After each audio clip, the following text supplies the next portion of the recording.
राजनांदगांव संस्कार धानी का हाल जानेंगे रिपोर्टर देवाशीष झा के साथ। सरगुजा के सियासत का हाल जानेंगे गोल्डी गजोरिया के साथ। नमस्कार, बहुत स्वागत है आपका एशियन न्यूज में। मैं हूं आपके साथ नदीम अहमद। लोकसभा 2024 चुनाव में वैसे तो देश भर में कई दिलचस्प मुकाबले हो रहे हैं। छत्तीसगढ़ के नजरिए से देखा जाए तो राजनांदगांव लोकसभा क्षेत्र हॉट सीट है। यहां पूर्व मुख्यमंत्री भूपेश बघेल और मोदी की गारंटी को लेकर मैदान में ताल ठोक रहे संतोष पांडे के बीच मुकाबला हाई प्रोफाइल है। हमने इस सीट के चुनावी समीकरण का जायजा लेते हुए कुछ बड़े नेताओं से बातचीत भी की। देखिए चुनाव पर आधारित हमारी खास पेशकश राजनांदगांव का रण। छत्तीसगढ़ की पश्चिमी सीमा से लगे राजनांदगांव लोकसभा क्षेत्र 8 विधानसभा क्षेत्रों को मिलाकर बना है। पिछले कई चुनावों से यहां से भाजपा को सफलता मिल रही है। आइए नजर डालते हैं इस सीट की चुनावी इतिहास और भूगोल पर।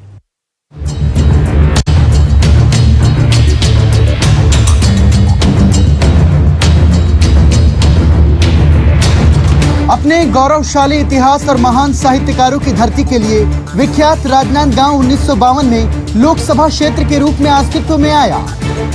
शुरुआत से इस सीट पर राज परिवार का दबदबा रहा।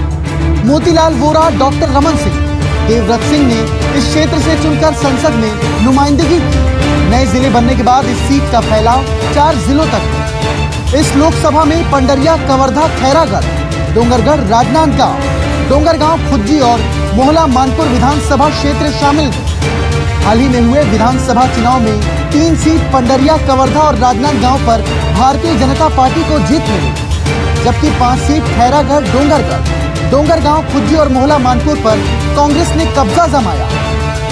ऐसे में भूपेश बघेल जैसे बड़े नेता के उतरने से कांग्रेस काफी मजबूत नजर आती है। लेकिन भाजपा ने 2019 में इस सीट को तब जीता था जब इन 8 में से सिर्फ एक पर ही भाजपा का कब्जा था। इस बार जहां भूपेश बघेल को शुरुआत में उनकी ही पार्टी के कार्यकर्ताओं के विरोध का सामना करना पड़ रहा, लेकिन अब उन्होंने मजबूती से प्रचार प्रसार को आगे बढ़ा दिया। वे मुख्य रूप से उनके मुख्यमंत्री रहते हुए किए गए कामों के दम पर वोट मांग रहे हैं। इधर संतोष पांडे अपनी तेज तर्रार छवि के लिए जाने जाते हैं। वे देश के ज्यादातर भाजपा प्रत्याशियों की तरह पीएम मोदी के चेहरे पर निर्भर नजर आते हैं और भाजपा कार्यकर्ता और नेता भी मोदी की गारंटी का नारा बुलंद करते नजर आ रहे हैं। ऐसे में देखना दिलचस्प होगा कि इस बार राजनांदगांव लोकसभा की सीट जनता किसके दावे पर मुहर लगाती है। राजनांदगांव जिला पहले दुर्ग जिले का हिस्सा हुआ करता था। 26 जनवरी 1973 को अलग होकर राजनांदगांव जिला अस्तित्व में आया। 2009 से इस सीट पर बीजेपी का कब्जा। इस बार बीजेपी की नजर जीत का चौका लगाने पर है। 1957 में इस सीट पर पहली बार लोकसभा चुनाव हुआ। तब से लेकर 1971 तक ये सीट कांग्रेस की गढ़ रही। इसके बाद 1977 में जनता पार्टी के उम्मीदवार ने यहाँ जीत दर्ज की। इसके बाद कभी कांग्रेस तो कभी बीजेपी की जीत होती रही। Bureau report, Asian news. बतौर प्रत्याशी अपना नामांकन दाखिल करने के बाद भूपेश बघेल ने विपक्ष पर जमकर हमला बोला। उन्होंने पार्टी कार्यकर्ताओं को इस चुनावी लड़ाई को लड़ने को अपना बनाकर लड़ने की अपील की है। मैंने भी नामांकन भरा है कांग्रेस पार्टी के अधिकृत प्रत्याशी के रूप में। आदरणीय खड़गे जी को, सोनिया जी को, राहुल जी को, प्रियंका जी को, वेणुगोपाल जी को धन्यवाद देता हूँ। साथ ही आभार व्यक्त करता हूँ हमारे सेल लीडर आदरणीय डॉक्टर चरणदास महंत जी का और हमारे पीसीसी चीफ दीपक बैद जी का, जिन्होंने मेरा नाम प्रस्तावित किया और मुझे नांदगांव जैसे ये संस्कार धानी है जहाँ से मुझे नेतृत्व करने का, यहाँ की क्षेत्र की जनता की सेवा करने का अवसर मिलेगा। तो काफ़ी उत्साह है लोगों में और सभी ब्लॉकों का दौरा हो चुका है, सभी विधानसभा हम लोग जा चुके हैं। कार्यकर्ताओं में बहुत उत्साह है। आम किसान, मजदूर, आदिवासी, हमारे अनुसूचित जाति के लोग, महिलाएँ सब आतुर हैं। 26 तारीख का इंतजार सब कर रहे हैं और मुझे पूरा विश्वास है सबका आशीर्वाद मिलेगा। छत्तीसगढ़ के उप मुख्यमंत्री विजय शर्मा ने भी राजनांदगांव में भाजपा को जीत दिलाने के लिए लगातार जनसंपर्क कर रहे हैं। प्रचार अभियान के दौरान ही उन्होंने चुनाव और प्रदेश के कई मुद्दों पर प्रधान संपादक सुभाष मिश्र से बात की। हम आज जो है विजय शर्मा जी के साथ हैं, जो छत्तीसगढ़ के उप मुख्यमंत्री हैं। दरअसल जब हम बहुत सारे चेहरे देख रहे थे राजनीति में और जब चुनाव होने वाला था, तो एक चेहरा कहीं पोस्टर में नहीं था, वो था विजय शर्मा का। और किसी को ये पता नहीं था कि विजय शर्मा जो है इस राज्य के उप मुख्यमंत्री बनेंगे। पर जिस तरह से उन्होंने कवर्धा से जीत दर्ज की, और इस समय जो संसदीय क्षेत्र है राजनांदगांव, जो बहुत हाई प्रोफाइल है, जहाँ आज कांग्रेस की बहुत रैली निकली है और यहाँ से पूर्व मुख्यमंत्री भूपेश बघेल लड़ रहे हैं, वहाँ पर विजय शर्मा जी जो हैं वो भाजपा की तरफ से चुनाव को देख रहे हैं। तो मैं चाहूँगा जी कि आज जिस तरह की कांग्रेस की रैली निकली और उन्होंने जिस तरह जीत की बात की है, उसको आप किस तरह से देखते हैं? जन जन को ये जानकारी है कि जिन्होंने शराब का बड़ा घोटाला किया पूरे प्रदेश में, जिन्होंने कोयले के पीछे प्रति टन 25 रुपया की उगाही की, जिन्होंने व्यापारियों को परेशान किया, जिन्होंने महादेव सट्टा ऐप के नाम पर पैसा खाया, जिन्होंने पीएससी का घोटाला किया, ऐसे विभिन्न चीज़ों को करने वाले, दबाव की राजनीति करने वाले और कवर्धा के सांप्रदायिक सौहार्द को बिगाड़ने वाले व्यक्ति को एक हाथ में पूरे कवर्धा की कमान देना, इन सारे विषयों को देखते हुए पूरे क्षेत्र में बहुत स्पष्टता के साथ जनता चाहती है कि नरेंद्र मोदी जी फिर से प्रधानमंत्री बने, और जनता यह भी चाहती है कि भूपेश बघेल यहाँ से विदा हो जाए, वापस चले जाएं। पहले से ही पाटन की जनता का अपमान करके यहाँ आए हैं, दोबारा यहाँ को इनको कोई स्थान नहीं दिया जाएगा। विजय जी, यहाँ की अगर हम संसदीय क्षेत्र की बात करते हैं तो यहाँ पे जो 8 सीटें हैं उसमें 3 बीजेपी के पास है और 5 कांग्रेस के पास है। तो इनको लग रहा है कि हम जो लोकसभा में उसको रिपीट करेंगे, और आज उनकी रैली में जो नेता बात कर रहे थे, उस गणित को आप किस तरह से देखते हैं? उस गणित को आप सोच कर देख लें कि पिछली बार कितनी बम्पर सरकार इनकी बनी थी विधानसभा में, और उसके ठीक बाद लोकसभा में 11 में से 9 सीटें भारतीय जनता पार्टी ने जीती थी। जब इतनी बड़ी इनकी सरकार बनी थी और भाजपा 9 में से 11 जीत गई, तो भाजपा की इतनी बड़ी सरकार बनी तो 11 में 11 हम जीतेंगे बोल रहे हैं, तो क्या गलत कह रहे हैं? मोदी जी के नाम पर वोट पड़ने वाला है भैया, मोदी जी को जनता चुनना चाहती है। जी, आप राज्य के गृह मंत्री, आपने पिछले दिनों ये कहा था कि नक्सलाइट समस्या जो राज्य की है उसको हम खत्म करना चाहते हैं और जरूरत पड़ी तो हम उनसे बातचीत भी करेंगे। ऐसा आपने एक स्टेटमेंट मैंने आपका पढ़ा था, सुना था, इस बारे में क्या कहना? मैं पूर्ण अपने हृदय से इस बात को कहना चाहता हूँ कि किसी कोई भी हताहत हो उसमें दुख होता है, ऐसा नहीं होना चाहिए। और इसलिए जैसे भी आवश्यकता है हर विषय पर, सरकार क्या चाहती है? सरकार चाहती है कि बस्तर के गांव तक बिजली, पानी, सड़क, स्कूल, अस्पताल, आंगनबाड़ी पहुंचे। जी, यही सरकार चाहती है, इससे ऊपर तो कोई बात नहीं। तो अगर ये ऐसा रोका जा रहा है तो हम समझना चाहते हैं कि क्यों रोका जा रहा है, इसलिए हम चर्चा करना चाहते हैं। और अगर ऐसा रोका जा रहा है, रोकने वाले चर्चा करें, प्रेम से बात बनेगी, कुछ नहीं तो सख्ती करना पड़ता है। जी, आज ही बीजापुर में 10 नक्सलियों के शव बरामद हुए। जी, आज का ये है, 2 दिन पहले वहाँ 6 नक्सलियों के शव और बरामद हुए थे। ये जो घटनाक्रम चल रहा है ये भी कोई अच्छी बात नहीं है। जी, मसला ये है कि ये समस्या खत्म होनी चाहिए। क्यों आप विकास को अवरुद्ध करना चाहते हैं, ये मसला है। जी, यहाँ पर एक बातचीत आज हम लोग बहुत लोगों से कर रहे थे कि बाहरी कैंडिडेट को यहाँ पे राजनांदगांव में बार बार भेजा जाता है। जो लोग यहाँ के स्थानीय लोग बातचीत कर रहे थे तो उनको लग रहा था कि कोई भी आदमी जो बाहरी वो होता है जिसकी सक्रियता क्षेत्र में नहीं होती कभी। जी, बड़े नेताओं के लिए ऐसा हो सकता है, मैं उस बात का विरोध नहीं कर रहा हूँ। मेरा मसला ये है कहने का कि अगर आपकी सक्रियता ही नहीं है, आपने जनता की सेवा ही नहीं की है, आपने मसलों पर लड़ाई ही नहीं की है, तो फिर कैसे आप अचानक चुनाव लड़ने आ गए? आपका एक बयान जो है बहुत चर्चा में है कि आपने कहा था कि कलेक्टर, एसपी सबकी पत्नियों को पैसा मिलेगा।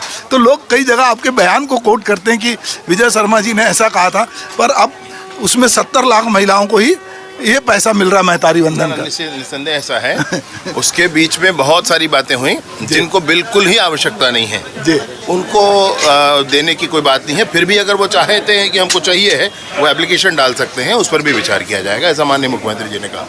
तो दोस्तों, ये हमारे साथ छत्तीसगढ़ के गृह मंत्री विजय शर्मा जी, और जो इस समय राजनांदगांव संसदीय क्षेत्र में भाजपा कार्यालय के सामने जो एक बहुत लोकप्रिय होटल है वहाँ बैठे हुए हैं और अपने साथियों के साथ चाय का स्वाद ले रहे हैं। चलिए हम इनके साथ चाय का आनंद लेते हैं। तो बहुत बहुत धन्यवाद विजय जी आपका। अपना नामांकन दाखिल करने वाले हैं, लेकिन उसी को लेकर के हमारे प्रधान संपादक जी पहुंचे हैं और आम जनता से वहां पर राय ले रहे हैं कि माहौल क्या है वहां पर और किसके पक्ष में माहौल है। इसको लेकर के सीधा हम अपने प्रधान संपादक का रुख करते हैं। जी बताइए सर। राजनांदगांव संसदीय क्षेत्र जो है, जो राजनांदगांव जिला मुख्यालय, वहां आए हुए हैं।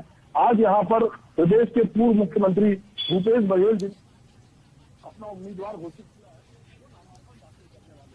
उनके सामने संतोष पांडे हैं जो पिछली बार के सांसद हैं और दोनों के बीच मुकाबला होना है।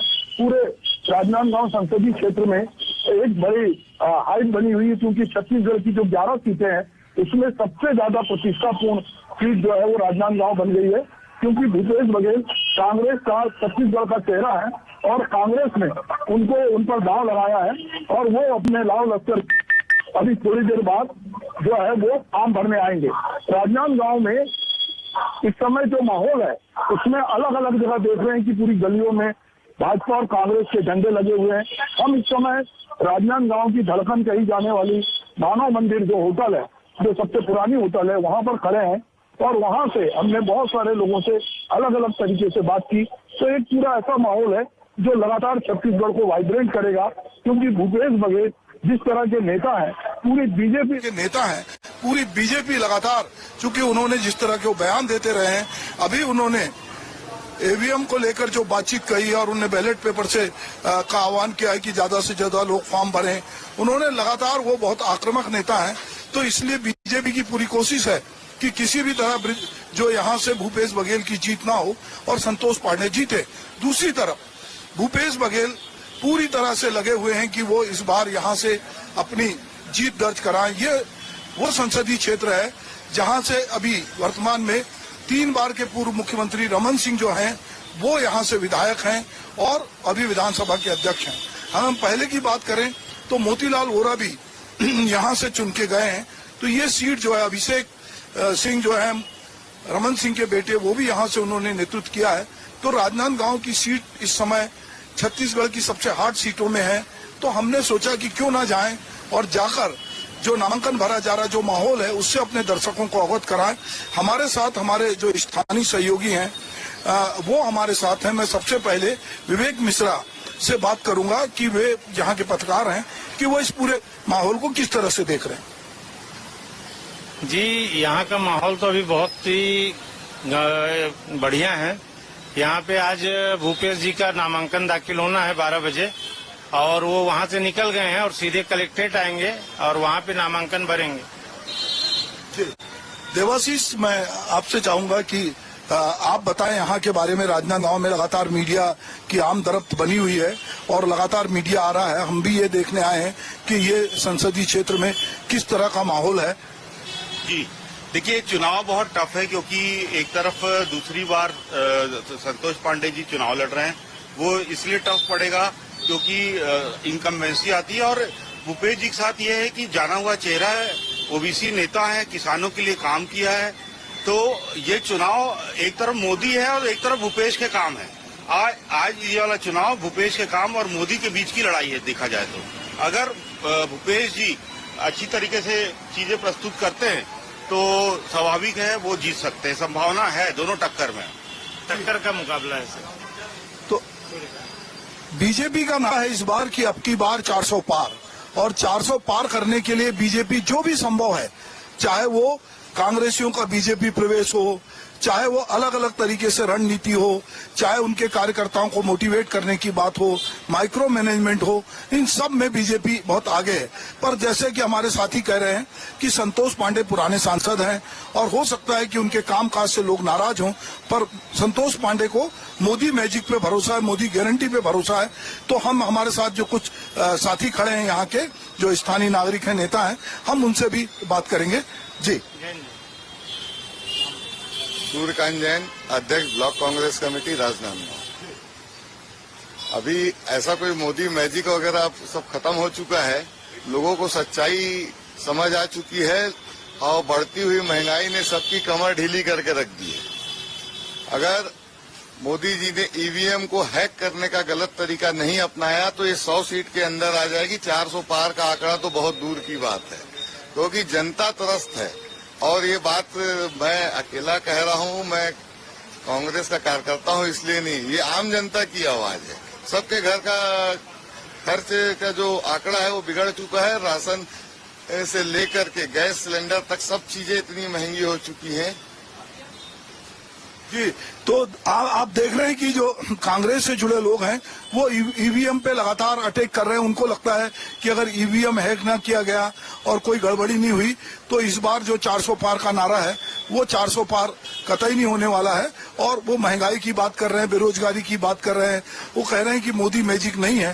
पर आम जन क्या सोचते हैं, यहाँ का आम मतदाता क्या सोचता है, चलिए हम उनसे अभी थोड़ी देर बाद आपको रूबरू कराएंगे। तब तक हम अगले पड़ाव पे आपको ले चलेंगे और फिर हम आपके साथ जुड़ेंगे। नमस्कार। बिल्कुल बिल्कुल, हम दोबारा आपसे आपके पास लौटेंगे और बताएंगे कि किस तरीके से दिखाएंगे कि किस तरीके से राजनांदगांव में माहौल चल रहा है और पूर्व मुख्यमंत्री भूपेश बघेल आज नामांकन दाखिल कर रहे हैं। फिलहाल चलिए खबरों में आगे बढ़ते। उत्तर प्रदेश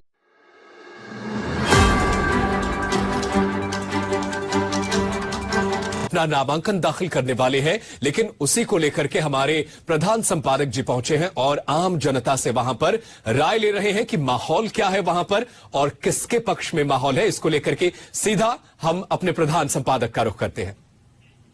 जी बताइए सर।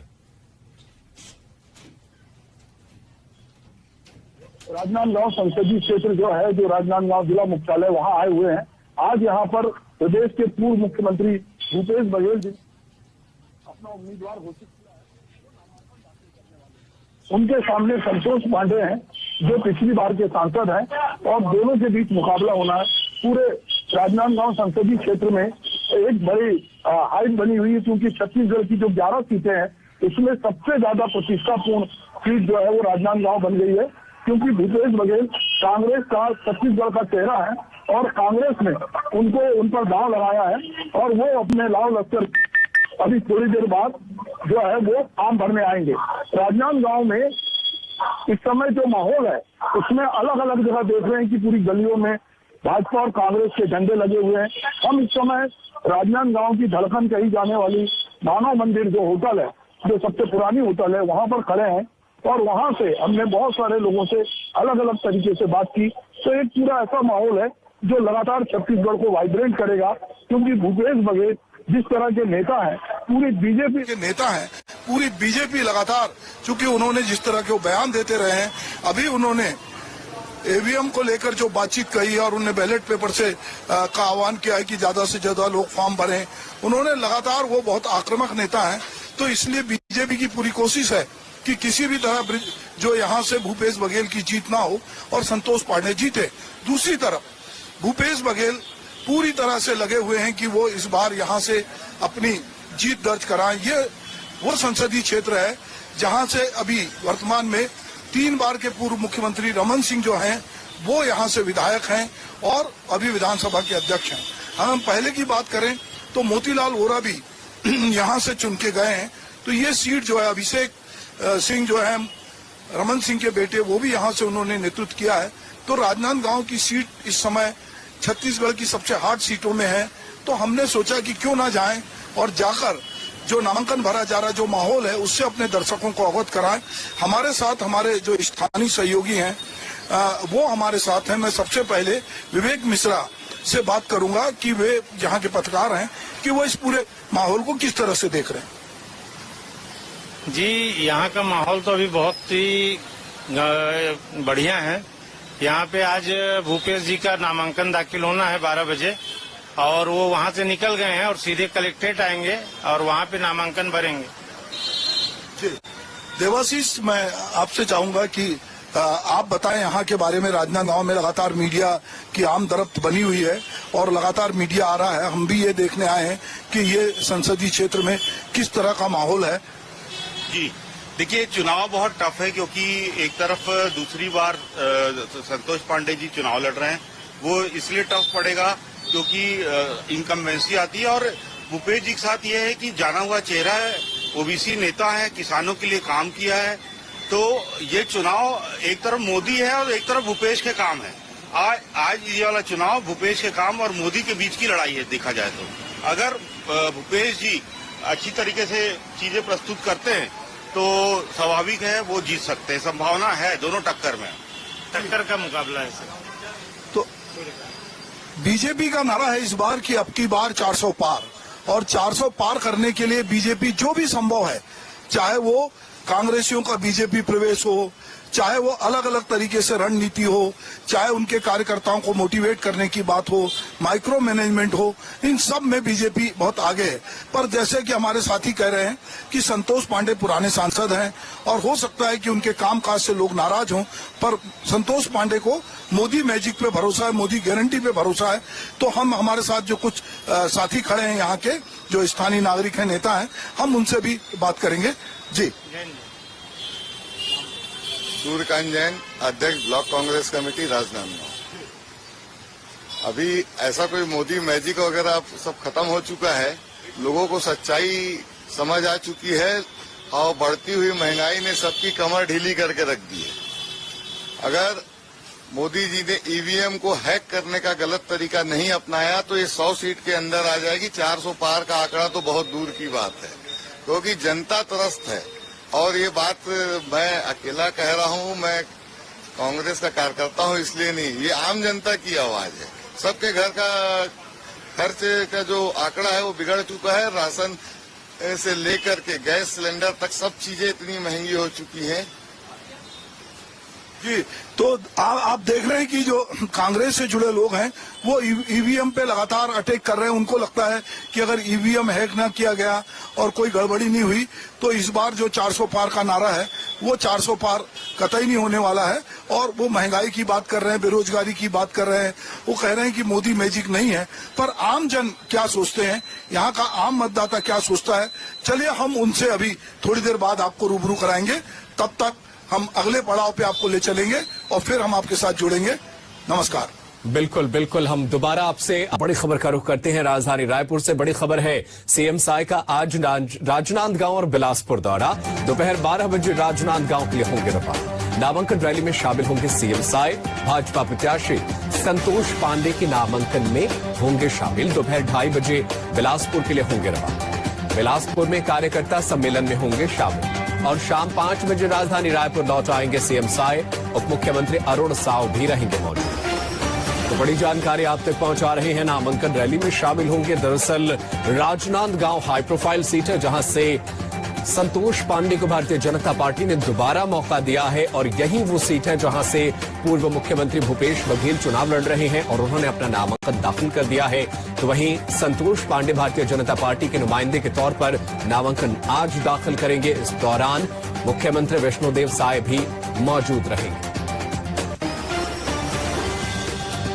तो बड़ी जानकारी आप तक पहुंचा रहे हैं। इस वक्त की नामांकन रैली में शामिल होंगे सीएम साय। राजनांदगांव के बाद वो बिलासपुर के दौरे पर रवाना हो जाएंगे। बिलासपुर में कार्यकर्ता सम्मेलन को संबोधित करेंगे। तो बड़ी जानकारी, अहम जानकारी आप तक पहुंचा रहे हैं। और चलिए, ज्यादा जानकारी के लिए हम अपने सहयोगी देवाशीष का रुख कर लेते हैं। हमारे साथ फोन लाइन पर बने हुए हैं देवाशीष। मुख्यमंत्री विष्णुदेव साय का आज क्या कुछ कार्यक्रम रहने वाला है राजनांदगांव में, और उसके बाद बिलासपुर में उनका क्या कार्यक्रम रहने वाला है, दर्शकों को विस्तार से बताइए।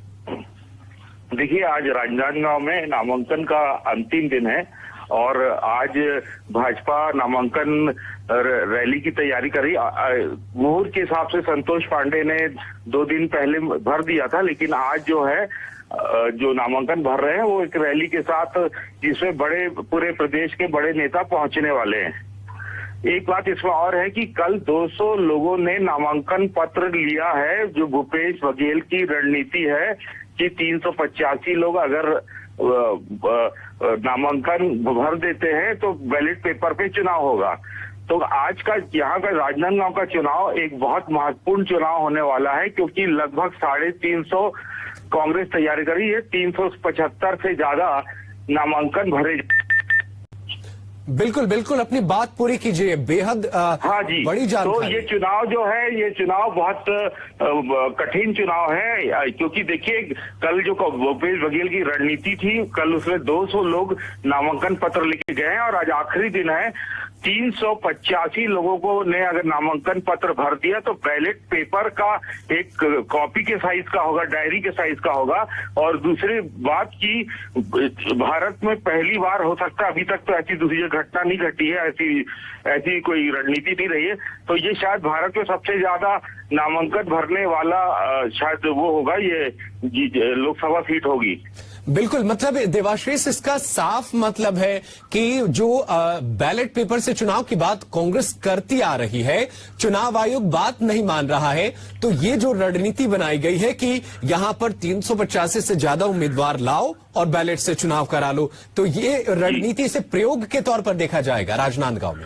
ये एकदम आपने सही बोला। 4 दिन पहले भूपेश बघेल ने, पूर्व मुख्यमंत्री, ये बात कही थी कि बैलेट पेपर से चुनाव होना चाहिए। और राहुल गांधी का कहना था कि लोकसभा चुनाव में मैच फिक्सिंग चल रही है। और कल ही भूपेश बघेल ने अपना नया पैतरा फेंका है, जिसमें उन्होंने उन्हीं के 200 लोग हैं, हमको विश्वास सूत्र पता, भले हालांकि वो लोग माइक के सामने नहीं बोल रहे हैं, लेकिन कांग्रेस नेताओं को, 5 नेताओं को, एक नेता को 5 लोगों का फॉर्म भरने ये ना 1,25,000 रुपए एक नेता खर्चा कर रहा है। ओके, 1,25,000 रुपए खर्च किए जा रहे हैं। हाँ, क्योंकि देखिए 25 फॉर्म है, तो जो एक अंदर से बात आई है, एक नेता को 5 फॉर्म भरवाना है। जी, एक नेता 5 फॉर्म भरेंगे, लेकिन इस पर चुनाव आयोग की क्या प्रतिक्रिया रहेगी? क्योंकि इतने ज्यादा अचानक से नामांकन दाखिल हो जाए, बैलेट से चुनाव कराने के लिए चुनाव आयोग कुछ कर सकता है? ये तो स्वतंत्र भारत का लोकतंत्र में अधिकार है, कोई भी चुनाव लड़ सकता है। और ऐसे लोग आ रहे हैं चुनाव में जो नामांकन भर रहे हैं, जो अंगूठा छाप है, जिनको देख के ही समझ आता है कि उनकी आर्थिक स्थिति ऐसी नहीं है जो 25,000 रुपए नामांकन फॉर्म के लिए भर सके। देखिए, इसमें एक चीज और आने वाली है। अब जितने जो 375 लोग जो नामांकन भरेंगे, 384 लोग, उनको सुरक्षा भी देनी पड़ेगी। बिल्कुल, सुरक्षा देनी पड़ेगी। ये यानी ये बहुत आगे जाके बहुत टिपिकल होने वाला है। बिल्कुल, और हो सकता है बक्सों में अगर ये भूपेश बघेल सफल रहे और सबका नामांकन स्क्रूटनी में पास हो गया, तो नांदगांव हो सकता है बक्सों में हमारा वो बनेगा, बैलेट से चुनाव होगा। बिल्कुल बिल्कुल, ये पूरे देश में हाई प्रोफाइल सीट तो है ही, लेकिन अगर इस तरीके से चुनाव होंगे तो पूरे देश में चर्चा का विषय बन जाएगी। बहुत शुक्रिया देवाशीष तमाम जानकारी के लिए। आप नजर बनाए रखिएगा राजनांदगांव की इन तमाम खबरों पर, आगे भी आपसे जानकारी हासिल करते रहेंगे। तो ये बड़ी जानकारी, अहम जानकारी हमारे सहयोगी देवाशीष झा आप तक पहुंचा रहे हैं। भाजपा प्रत्याशी संतोष पांडे आज नामांकन करेंगे, तो वहीं 200 से ज्यादा प्रत्याशी भी आज नामांकन दाखिल करने के लिए राजनांदगांव कलेक्ट्रेट पहुंचेंगे। और चलिए इस बीच एक और बड़ी खबर।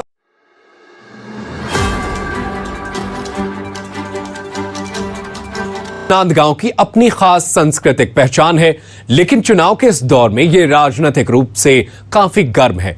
हमने यहां के राजनीतिक मैदान में एक दिन गुजारकर सियासी ताप आप तक लाने की कोशिश की।